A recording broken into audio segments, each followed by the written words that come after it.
Violence, crime, and dope. I want all that's bad to be stopped in its tracks. I want all that's good and filled with all that it lacks. I need this world to become quiet and calm. I need all the innocent kept safe from harm. I pray that the day will soon be here. I pray all will be protected, all we hold dear.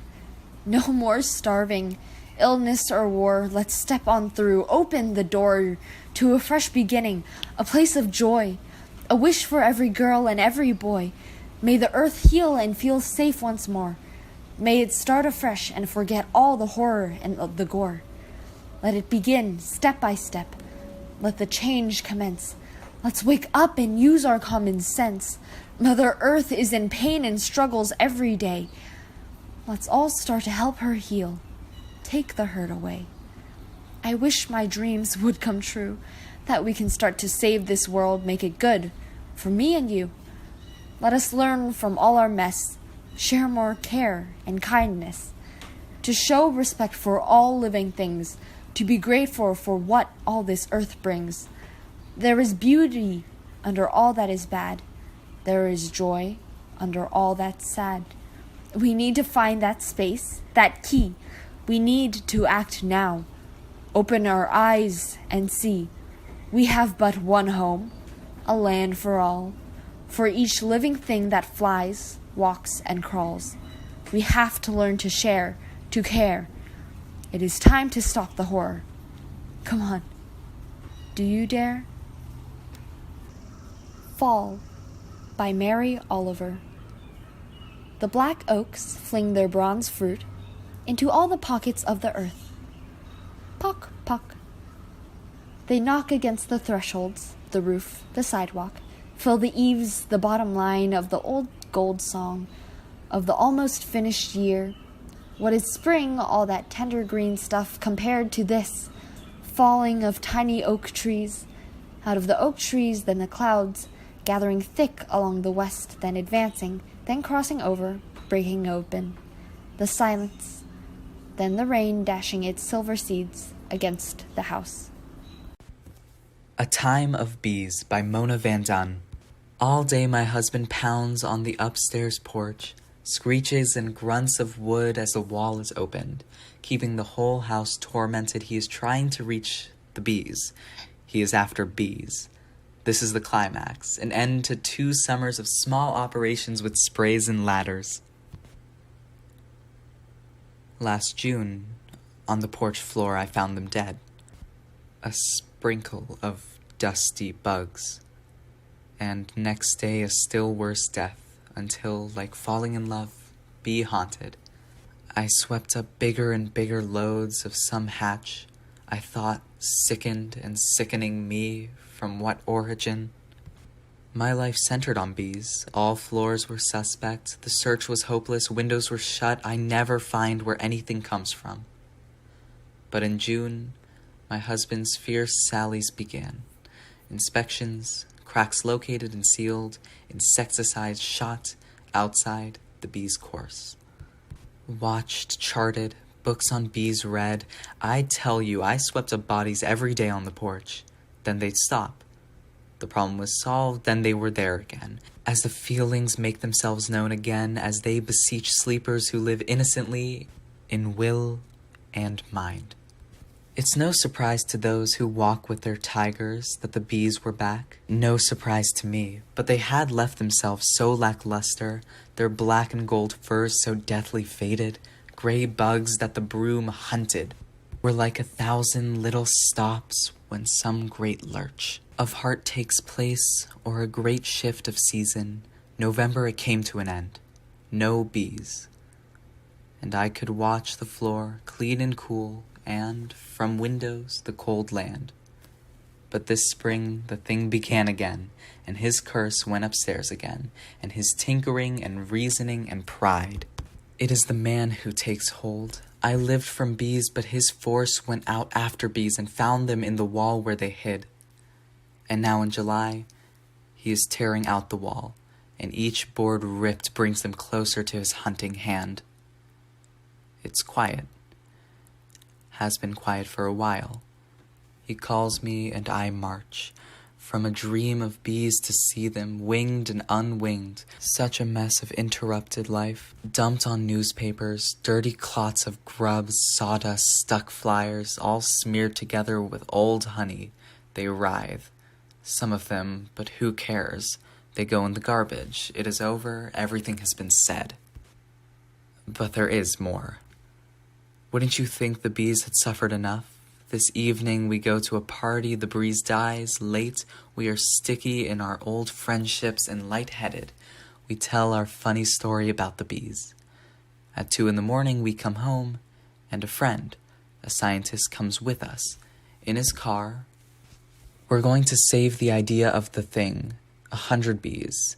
If we can find so many unrotted, still warm but harmless, and leave the rest, we hope that the neighbors are safe in bed, taking no note of these private catastrophes.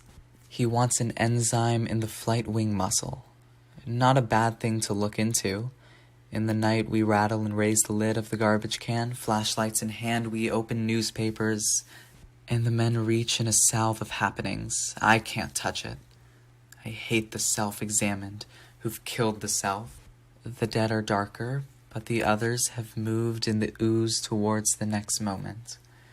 My God, one half-worm gets its wings right before our eyes. Searching fingers sort and lay bare, they need the idea of bees, and yet, under their touch, the craze for life gets stronger in the squirming, whitish kind. The men do it, making a claim on the future as love makes a claim on the future, grasping an eye underhand. I feel it start, a terrible, lifelong heave, taking direction. Unpleading, the men prod, till all that grubby softness wants to give. To give. Even dust cannot be ignored by a Jew Mukhopadhyay. With a scentless smell of its own, dust has a lugubrious tenacity to spread and settle in everything. After dusting, brushing, and cleaning as if coming back from infinity, even when washed with water, yet no dust is gathered in the surroundings. Of our great-grandmother at her old home is seen anywhere today, the 24th May 2020 in our ambiance. No dust can be identified. Yet the dust has a dignified role to play in our life. With its own characteristic tale to bewitch, no dust can be held fixed in a place, as it evaporates, vanishes, or simply evades us. Kyoto, March, by Gary Snyder. A few light flakes of snow fall in the feeble sun. Birds sing in the cold, a warbler by the wall. The plum buds tight and chill soon blue. The moon begins first. Fourth, a faint slice west at nightfall. Jupiter halfway high at the end of night meditation. The dove cry twangs like a bow. At dawn, Mount Hiei dusted white. On top, in the clear air, folds of all the gullied green hills around the town are sharp. Breath sting. Beneath the roofs of frosty houses, lovers part from tangle warm of gentle bodies under quilt, and crack the icy water to the face, and wake and feed the children and grandchildren that they love. Once the World Was Perfect by Joy Harjo. Once the world was perfect and we were happy in that world. Then we took it for granted. Discontent began a small rumble in the earthly mind. Then doubt pushed through with its spiked head. And once doubt ruptured the web, all manner of demon thoughts jumped through. We destroyed the world we had been given, for inspiration, for life. Each stone of jealousy, each stone of fear, greed, envy, and hatred put out the light. No one was without a stone in his or her hand. There we were, right back where we had started. We were bumping into each other in the dark, and now we had no place to live since we didn't know how to live with each other. Then one of the stumbling ones took pity on another and shared a blanket. A spark of kindness made a light. The light made an opening in the darkness. Everyone worked together to make a ladder. A wind-clanned person climbed out first into the new world, and then the other clans, the children of those clans, their children, and their children all the way through time, to now, into this morning, light to you. Reflections Within by Julia Kearns. I look inside myself for ways to express the beauty I see in front of me and know that my words will never be adequate enough to describe the awe. A tall, majestic mountain range, filled with hues of blue, purple, gray, and green, topped with white snow, lies against the bluest sky full of fluffy, white clouds. The vision hovers above a sea of aqua glass shimmering in a lake below. The water, so still as a mirror at first, reflects the colors and shapes of the mountains and trees in the distance. The painted forest, green, brown, yellow, and orange, resembles perfection in a painting. The reflection disturbed only by the breeze blown ripples gently flowing ever so slowly across the stillness. Little circle bubbles of air rise to the top as life under the water moves, unknown and unseen, yet there, creating endless ripples of energy. The brightness of the sky shimmers on the smooth water, then fades to dark as clouds roll over the canvas. Water so clean, crisp, and clear trickles down the mountainside and lands in the lake ever so gently over the rocks. I see beauty in one single tree growing and rising tall above the place of its beginning, reaching to the sky. I see beauty in its marks, as the roughness, cracks, and peeling bark make it absolutely gorgeous. No other tree ever the same. No two alike. Light brown, dark brown, tan, as all the colors shade together into one. Leaves of green, dark, and light, yellow, orange, and brown. An eagle, proud and strong, flies overhead and soars in ownership of the sky above and the tree below. This one tree, alone yet fulfilled in its purpose to provide a home. My smallness felt so strongly as never before. The large brown home of the eagle, made from leftovers created so carefully. Praise for the renewal of one of the most majestic creatures on the planet. Black, brown, white tail and still, ever so still. The soaring eagle above the tree, and, lo, the tree has purpose. I breathe. I inhale deeply the fresh air. I listen intently and hear the sounds. I look and see with not only my eyes but my heart the glory and awe of the sight before me, and my soul is filled with peaceful energy. In this moment, at this place, living is worthwhile. If the tree's only purpose is to provide a home for the eagle, and my life's only purpose was to experience this sight, it would be enough. Stifled by Vicky Aqua. There are secrets to be uncovered in the rainforest, something mushrooming from a medicine tree, what goes on in the woods and jungles, while we hustle, bustle, pacing the pavement like ants, never to become one with mighty trees, the buzzsaw and blades, working to create another beautiful mall. I am stifled, can't breathe. These earthly home wreckers are earth disturbers. My environment is clinging, holding on for dear life. Rats share space with me. Viruses fill the air on subways, yet right here on this small planet, I once could tap tonic from trees. But now Earth is choking. She's crying, I cannot breathe. So many secrets to be uncovered in the rainforest.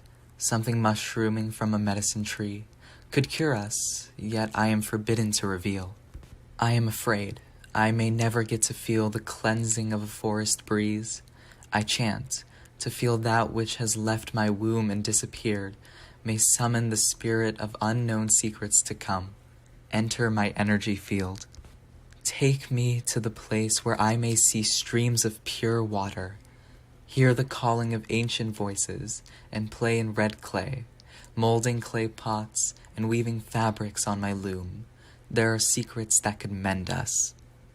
With knowledge of leaves, roots, red dirt, and water, we can know of all things that lie in the thick, streaming lakes. Instead of cesspools, we'd have tonic water and mushroom juice. We never had a chance on these cemented grounds, pacing back and forth like ants, killing habitats and creating havoc. Can you plant a small tree in Manhattan for me? For her? For them? They put us here and now they leave. Wealthy folks head for the hills and mountains, bathe in natural fountains.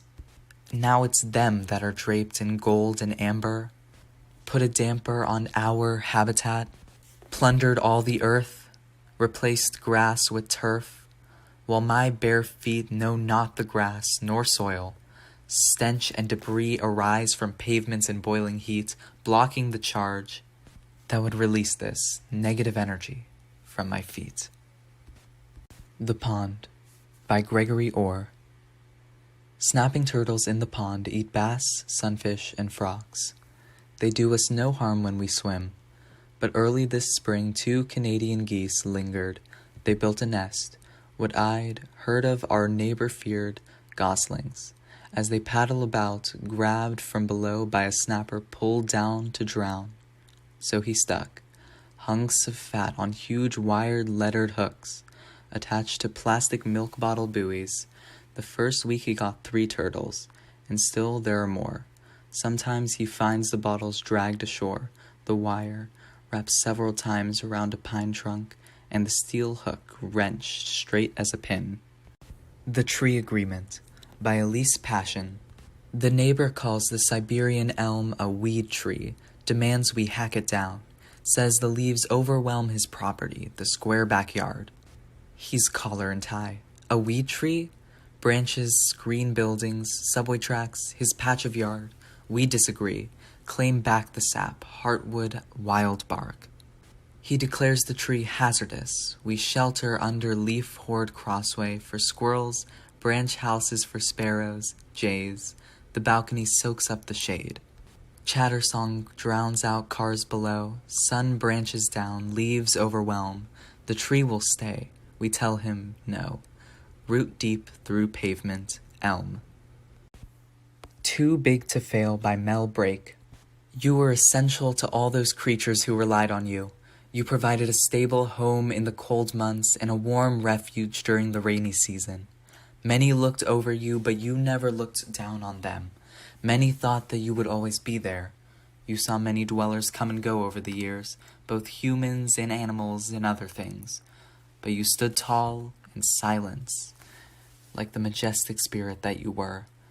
Not exactly a redwood, but a gentle giant to me. Those you would salute with a morning hello, and those who would send you a small thank you during a heat wave, and prayed that you survived another major storm. But that last derecho broke every bone in your body, and when you fell from your lofty heights, you still save our cars and homes and us from bodily harm. We're the ones that will miss you. And when the mechanical tree removers will see you as prophet or the owners of the apartment building a damn inconvenience, we're the ones that will miss you. When there is a gaping hole in the ground and your physical presence will be chopped up for furniture to be sold at Macy's, we're the ones that will feel you, spirit. And when a strong wind blows again, we will know that you are essentially free. Water Devil by Jamal May.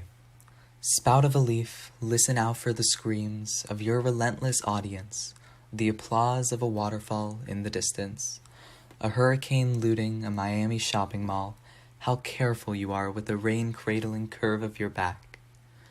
Near your forest, all are ready to swim and happy to drown in me, this lake of fire that moats the edges. From my mouth they come to peel the flames and drink their slick throats into the most silent of ashes. And they will say this beast is invincible. They will let glaciers drip and trash be muddled with a supernatural blue until we cannot tell the reek of landfill and the intoxicating scent of seaweed apart. They will try to rip this universal language of unity from our throats until we are left stranded, high and dry, soothing our children with old legends of whales as a tsunami of natural disasters rages on outside. They will make us survive, the very force that brought us together, the very body that washed away our care and our creed. Every color in water is blissful. They will not admit They are intimidated by our collective passion. They will simply let creatures be overfished until sea turtles and bluefin tuna are more fairy tale than non-fiction. Until our children do not know sea foam, only bubble bath. They will let this enchanted forest, open to all, be overrun with more plastic than ivy, until this force that has saved us, forced us to love each other blindly, is more of a force to be saved from. But we will always fight. And no, we may never restore what once was the liquid aurora lights, but we will never let the savior be anything less than at least a blink of light against this cruel world overwrought with reasons to turn on one another. Even at its demise, the sullen black blue is what mends our wounds and washes the hurt away with its salty laps at our ankles. Even on its deathbed, this gentle planetary is giving us a reason to keep living. It's whispering gently in the tides. Survive this. A dashing current come to save us from our own wreckage. One last time. A Sunset by Ari Benias. I watch a woman take a photo of a flowering tree with her phone. A future where no one will look at it. Perpetual trembling which wasn't and isn't. I've taken photos of a sunset. In person, wow, beautiful. But the picture can only be as interesting as a word repeated until emptied. I think I believe this. Sunset, the word, holds more than a photo could, since it announces the sun that puts it away. We went to the poppy preserve, where the poppies were few but generous clumps of them grew right outside the fence, like a slightly cruel lesson. I watched her face, just out of reach. The flowers are diminished by the lens. The woman tries and tries to make it right, bending her knees, tilting back. I take a photo of a sunset with flash. I think I have something. To learn from anything, learn nothing from the street light that shines obnoxiously into my bedroom. This is my photo of a tree in bloom, a thought unfolding across somebody's face.